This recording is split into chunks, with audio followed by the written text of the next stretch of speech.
কোটিপতি হওয়ার একটি গল্প বলবো, আমার সাথে থাকুন। মাত্র অল্প সময়ের মধ্যে সে কোটিপতি হয়ে গিয়েছে। মাসে তার আয় 4 লাখ টাকা পর্যন্ত। মানিকগঞ্জের সদর উপজেলার অসীম ঘোষ মাসে আয় করছেন 4 লাখ টাকা। ঘাস চাষ করে দৃষ্টান্ত স্থাপন করেছেন মানিকগঞ্জের সদর উপজেলার হাটিপাড়া গ্রামের অসীম ঘোষ।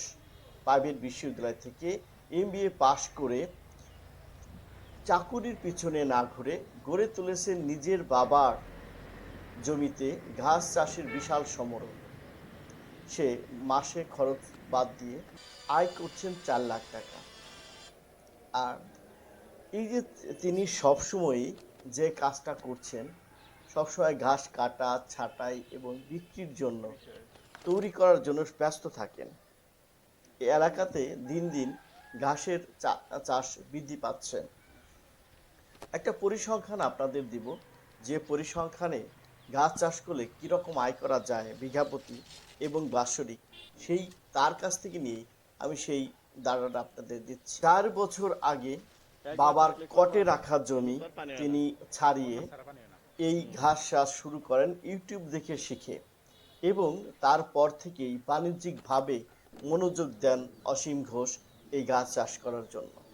পরবর্তী সময়ে তিনি যখন লাভবান হতে থাকেন, তখন ধীরে ধীরে কটে রাখা শুরু করেন নিজেই জমিগুলো। 1 বছরে সে কিভাবে আয় করে?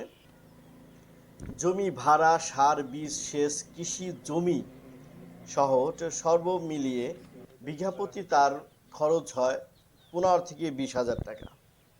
আর সে কি করে? এই 10-এর থেকে 15,000 টাকা বাদ দিয়ে তার যেটা সম্পূর্ণ আয়, প্রতি বিঘায় তার জমিতে 10 মেট্রিক টন ঘাস কাটা যায় 6 মাস পর থেকে, মানে রোপণের 6 মাস পর থেকে। তারপরে প্রতি বিঘায় তার 5 মেট্রিক টন ঘাস উৎপাদন হয়। এতে বছরে প্রতি বিঘা জমিতে 60 মেট্রিক টন ঘাস পাওয়া যায়। আর 60 মেট্রিক টন ঘাস 5,000 টাকা করে ধরে প্রতি বছর তার আয় হয় 3 লক্ষ টাকা প্রতি বিঘায়। আর প্রতি বিঘা অনুসারে বছরে তার 42 বিঘা জমিতে আয় হচ্ছে 48 লক্ষ টাকা। 48 লক্ষ টাকা। আর 48 লক্ষ টাকা আয় করার পরে এই ব্যক্তি বছরে আপনার আয় কত, তার আয় কত, হিসাব করেন। তাহলে যদি আপনি এই কাজটা করেন, এই কাজটার মাধ্যমে সে যদি নিজেই শুধু অনুপ্রাণিত হয়নি, একই সাথে সে গ্রামের যারা বেকার যুবক এবং নারী তাদেরকেও সম্পৃক্ত করেছেন, এবং সেই কাজে কিন্তু তারাও মাসে 10 থেকে 15,000 টাকা আয় করছে। ফলে কি হচ্ছে? বেকারত্ব দূর হচ্ছে, নিজের আয় বৃদ্ধি পাচ্ছে। শেষ করব তার আগে বলছি, তাকে কি কি জাতের ঘাস আছে তার সেখানে, তা একটু আমরা জানব।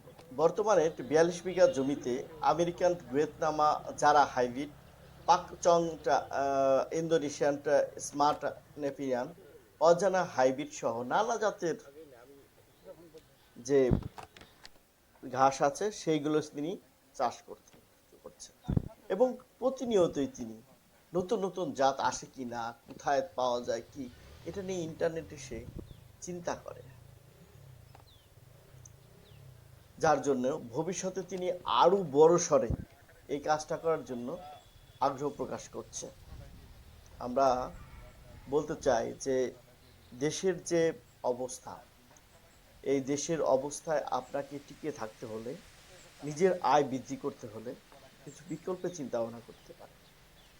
তবে একটা কথা বলি, যদি আপনার এই ভিডিওটা ভালো লাগে এবং মনে হয় যে আপনার উপকারে আসবে বা উপকারে এসেছে, দয়া করে একটু লাইক শেয়ার দিয়ে রাখবেন, যাতে পরবর্তী ভিডিও বানানোর জন্য আমি